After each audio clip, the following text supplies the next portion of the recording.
Bonjour, j'ai regardé une vidéo sur Facebook par Lisa qui parlait de son expérience pour essayer de motiver plus d'une personne autour de nous. Ça m'a marqué et je me suis dit, je peux peut-être partager aussi mon expérience, même si mon expérience n'est pas similaire à l'expérience de Lisa. J'ai la conviction que plus d'une personne qui m'aura écouté pourront revoir leur façon de penser par rapport à l'intégration socio-professionnelle dans notre pays. Le contexte, c'est vrai, il est difficile, mais à un moment, il est possible de s'en sortir parce que si autour de nous, des gens s'en sortent, on peut penser que nous autres, on peut s'en sortir. Et comme je discutais avec quelqu'un, j'ai dit, il est difficile dans notre pays de s'en sortir parce que beaucoup ont lié leur intégration sociale par rapport à la fonction publique, par rapport à l'exode rural ou encore le travail dans des grosses structures. On peut s'en sortir sans tout ça. Je n'ai pas dit que aller là-bas est un problème, mais on ne peut ne pas avoir la chance d'être dans une entreprise, on peut ne pas avoir la chance d'être fonctionnaire, on peut ne pas avoir quelqu'un qui résidait en dehors des localités du rural, mais on peut s'en sortir. Donc, personnellement, je suis à Bandung depuis presque 8 ans. Et où je suis, c'est pas où je suis arrivé. C'est une façon de penser que j'ai l'impression que les choses avancent. Moi, c'est Aimé Fété, je suis informaticien indépendant. Et au départ, plus d'une personne m'ont dit, mais tu as le talent, tu as du potentiel, pourquoi tu ne vas pas t'installer à Yaoundé, pourquoi tu ne vas pas à Douala? Je me suis dit non, il y a encore beaucoup de choses qui peuvent être faites ici. Par exemple, quand j'arrive à Bandung, je suis étudiant, c'était pas facile, je commence à enseigner, jusqu'aujourd'hui j'enseigne encore comme vacataire dans un établissement de la place.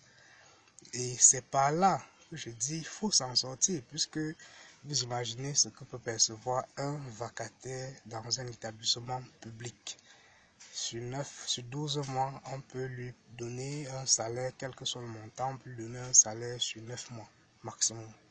Donc du coup, c'est pas possible de s'en sortir avec cela. Mais il faut avoir à l'esprit que où je suis, je dois créer des moyens pour pouvoir m'en sortir. Par exemple, dans mon cas d'espèce, à l'époque, quand je commence à enseigner, parallèlement, pendant que j'enseigne, je fais les vacations. Je me rends compte tout de suite d'une difficulté. Je suis professeur titulaire en seconde C. J'enseigne les maths, j'enseigne l'informatique. Alors, vous vous retrouvez à la fin d'une séquence avec tout un tas de bulletins qu'il faut remplir, calculer, prendre les élèves, vous aider à faire le tri. Tout de suite, je vois un problème qu'il faut résoudre. Je me dis pourquoi on ne peut pas développer une application qui peut résoudre ce problème. Voilà où tout a commencé.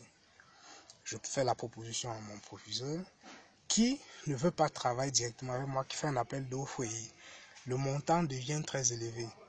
Je propose aux camarades de promotion et on développe une application qui, jusqu'à l'instant où je fais la vidéo, tourne dans ce lycée.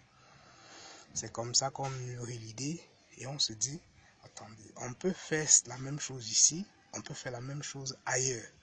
Je commence donc avec ce qu'on appelle les prestations de services informatiques. Je n'avais pas d'argent, je n'avais pas d'entreprise. Il me vient à l'idée de créer plutôt une association qui pourrait résoudre le problème. C'est comme ça que l'association est mise sur pied. J'ai réussi à avoir 4 ou 5 établissements, des contrats, maintenance, fourniture du matériel et développement, informatisation de l'établissement. Par la chance, ça marche. De proche en proche, j'annule les répétitions. Je me consacre aux prestations. C'est comme ça que j'ai réussi à mettre ma structure physique sur place que j'appelle UDI Cybercafé, qui jusqu'à maintenant tourne, qui fait dans le cyber, la vente du matériel, tout ce qui va avec.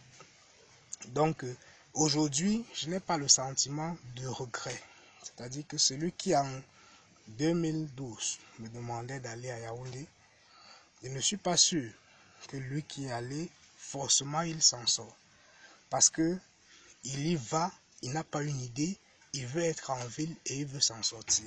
Donc il est possible, où que vous soyez, de voir un problème autour de vous que vous pouvez résoudre et qui peut dépendre de vous en fonction de la formation que vous avez.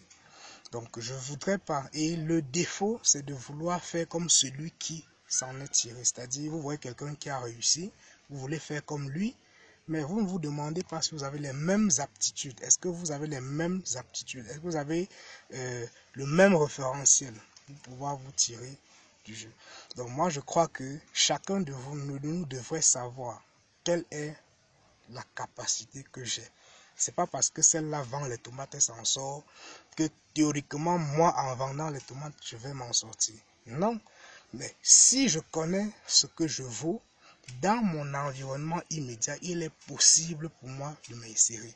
Et se dire que non, je n'ai pas réussi le concours, j'ai déposé les demandes par-ci, par-là, on ne m'a pas recruté. Toi-même, tu peux créer des emplois, tu peux générer, tu peux faire de l'emploi. L'autre frein alors, c'est quand on veut créer, quand on veut réfléchir, on a l'impression qu'on n'a pas d'argent. On a l'impression qu'on n'a pas le financement. Quand je mets sur pied ma structure, qui n'est pas encore une entreprise, c'est l'idée. Je voudrais créer une entreprise à terme. C'est le financement arrive à la fin. C'est-à-dire quoi? Vous vous dites, aujourd'hui, je voudrais faire, par exemple, dans le champ. Je fais le champ où j'essaie de faire une planification. Qu'est-ce qu'il faut pour faire le champ? De telle sorte que s'il m'arrivait d'avoir un financement, je le ferais sans problème. Alors, j'ai besoin de 5 millions, par exemple, pour lancer un champ sur 4 hectares. Je dispose de 100 000 francs. Qu'est-ce que je peux en faire pour que dans 2 semaines, je me retrouve avec, je voudrais dire dans 2 ans ou dans 1 an, avec un capital supérieur à 100 000. Ce n'est que ça qui peut me lever et qui peut me faire avancer. Donc, si je veux raconter de bout en bout ma vie, il y a beaucoup de choses qui pourraient intéresser. Mais je voudrais, par cette vidéo, demander aux gens de ne pas penser forcément à fuir le pays, de ne pas penser à fuir les campagnes. C'est-à-dire que où que tu sois, il est possible pour toi de t'en sortir. Tu peux ne pas être dans la fonction publique, tu peux ne pas avoir de matricule, mais tout n'est pas perdu. Tu peux te dire, ok, j'ai un background, j'ai la possibilité d'être formé. Et formé ne veut pas dire qu'on a un doctorat ou quoi que ce soit, non. On peut être formé dans les petits métiers. Si on est sérieux dans ce qu'on fait, on a toutes les chances de s'en sortir. Donc peut-être je reviendrai avec d'autres vidéos pour éclairer davantage. Mais je voudrais que mon expérience puisse inspirer plus d'une personne pour qu'ils puissent reconsidérer leur façon de penser. Bonne journée.